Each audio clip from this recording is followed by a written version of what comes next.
Chapter 16. What are you doing? Ray's gaze shifted to the man on the ground, her expression frozen. Siddle, Mom.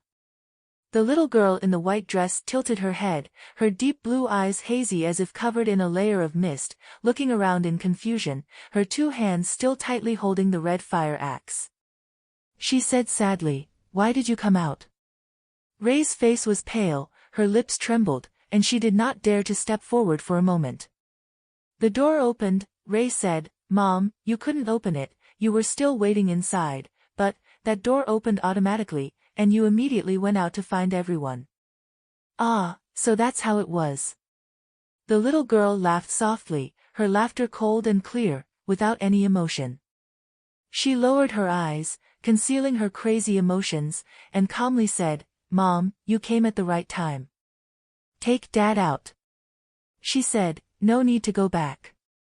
Leave this place, a little further away from the hotel, the further the better." Ray froze in place, looking at her daughter and husband from afar, like a bird afraid of a bent branch.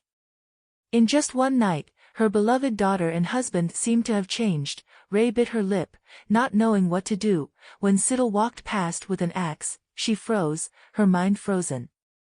But Siddle just carried the fire axe and passed her, the sharp blade rubbing against the granite tiles, creating a piercing sound. "Trust me, Mom." As they passed each other, Ray heard Siddle say softly, "Take my father away from here." "What about me?" Ray instinctively wanted to hold Siddle back, but the little girl didn't seem to intend to stop and explain. While Ray was in a daze, she had already turned the corner, leaving behind only a thin and frail figure.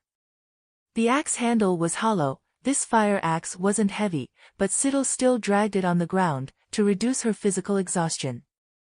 After all, she was only 7 years old. Her face was expressionless, her lips were tightly pressed together, and she had a stiff smile, but her eyes had no intention of smiling. Siddle thought, she probably already knew what was causing the disturbance. That thing that had attracted her father to take the axe, that had been stalking her, that had released Ray from the warehouse, was this hotel. Ah, so that was it. At this moment, Siddle's mind was calm, and she even wanted to laugh. "Let me see what secrets this hotel is hiding," she thought.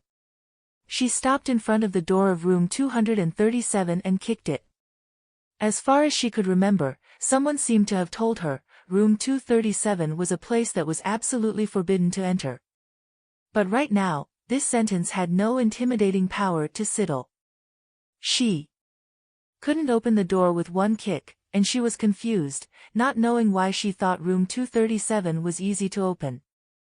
But it didn't matter if it was locked. She licked her lips, her snow-white face showing a look of crazy excitement. Siddle wields an axe in his hand, the axe swung with a fierce wind and hit the closed door. Crack, crack, crack. The door lock was broken and Siddle opened it, kicking the broken wooden door open with one kick, dragging the axe and walking barefoot across the ground covered with wood chips. She looked around. This room was no different from the other rooms in the hotel. The dark curtains were closed. She walked over, pulled the curtains open, and saw the snow-covered mountains. The room was warm like spring, as if she didn't feel the cold winter outside. Siddle indifferently caressed the exquisite carvings on the door frame, and then the axe in her hand chopped down on the frost-covered glass. The window was broken, but this wasn't over yet. Siddle picked up the empty photo frame on the nightstand, and she shivered. But it didn't matter. Even if she could hear the heartbeat of another living creature in this room now, she wouldn't stop what she was doing. The sharp, shiny axe blade mercilessly chopped into every corner of room 237, leaving behind bumps and bruises, and the ground was full of wood chips. After the mastermind vented his anger, he pulled the axe and left room 237, facing the blood foam that was spraying towards her. Siddle raised her eyebrows in disdain, coldly sneering, "Is that all you can do?" She lifted her feet without hesitation and walked past, but it was indeed just an illusion. Siddle knew where the gasoline was. When she went to check the warehouse, in addition to the axe, she also discovered the hotel's reserve fuel storage. If she wanted to burn down the hotel, how could a few matches be enough? In the strange hotel, the scene changed unpredictably. Before Siddle could take 2 steps, a tall man blocked her path. The man was wearing a waiter's uniform, with a yellow name tag on his chest. His name was Charles Grandy. Siddle.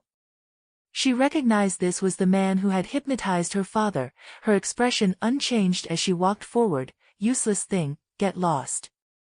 If a person who only knows how to swing a knife at his own weak wife and children is not useless, then what is it?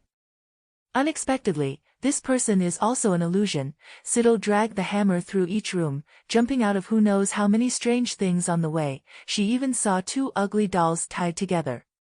But it was all an illusion. Siddle passed those ghosts indifferently, going straight to the gas warehouse.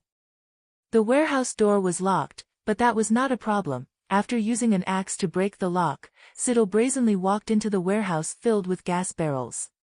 She put down the axe, looked around the shelves. The gas barrels were neatly arranged. The mouth of the barrels were sealed with black plastic lids. There was a dent on the side. The dent was attached to a 1-meter-long yellow plastic pipe. Siddle picked up a barrel of gas. This small barrel probably held about 5 to 6 pounds. She basically couldn't lift it. It didn't matter. She carefully dragged the gas can to the light at the door, opened the cap and poured half of it out, removed the yellow pipe and installed it on the mouth of the can. Although the weight was still very tiring, at least Siddle could pull it smoothly. She happily turned around and pushed the 2 gas cans, but theoretically, this hotel that was 80% would only needed half a tank of gas to burn it all. Siddle happily hummed a song, hugging the gas can to the 2nd floor, starting from room 237. Reddish-brown gas continuously flowed from the plastic pipe, spreading across the wooden floor. The little girl in the white cotton dress smiled brightly, letting the gas flow from the wall of the wooden staircase corridor downstairs, until the thick liquid in the can soaked the carpet of the magnificent lobby. She stood in the middle of the lobby, tucking her blonde hair behind her ears, her deep blue eyes shining brightly on her snow-white skin, filled with joy. Siddle. She heard someone calling her. She turned her head. The hotel door opened. Her white cotton dress fluttered in the cold winter wind. The blonde-haired, blue-eyed woman stood not far from the hotel door, looking at her worriedly. Beside her was Kelson, who was still unconscious. He was wearing a thick leather jacket lying on the snow. The snow had stopped falling. Siddle blinked before she could see her parents clearly. Her mother was waving at her. She pressed down the hem of her dress that was blown by the wind, slowly walked out, and walked in front of Ray. Siddle didn't even put on her shoes. She was wearing a thin nightgown. She walked barefoot on the snow and didn't even feel cold. She could only hear her heart pounding in her chest. Blood rushed to her brain. The coldness of the outside world was blocked by her. Siddle was extremely excited. Suddenly remembered what she had to do next. "Mom, step back a bit," Siddle said. She turned around and stared at the Overlook Hotel. This hotel was built in the last century. Now it is a massive hotel, majestically standing on the top of the mountain. It is also a hotel filled with sin, strangeness and ghosts. Siddle took out the lighter that was prepared, pressed the pin and threw it inside. Before the flame was frozen by the cold snow, it came into contact with the gasoline-soaked carpet. The heat blew into her face. In the explosion, Siddle seemed to see the scene of guests in splendid clothes, singing and dancing in the hotel lobby. The fire burned fiercely. The hot temperature made Siddle's cheeks flush.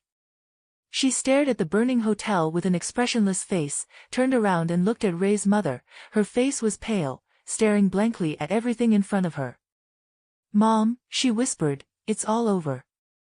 Everything about this hotel, its past would no longer exist, its present would be buried, and it was determined that there would be no future." The fire quickly spread to the 2nd floor. Siddle heard hoarse and miserable screams. She was sure she had not heard wrongly. Along with the screams coming from the hotel, she also saw billowing black smoke. It was not smoke created by the fire, but rather like a living creature trapped inside. Now it was just being forced out by the fire.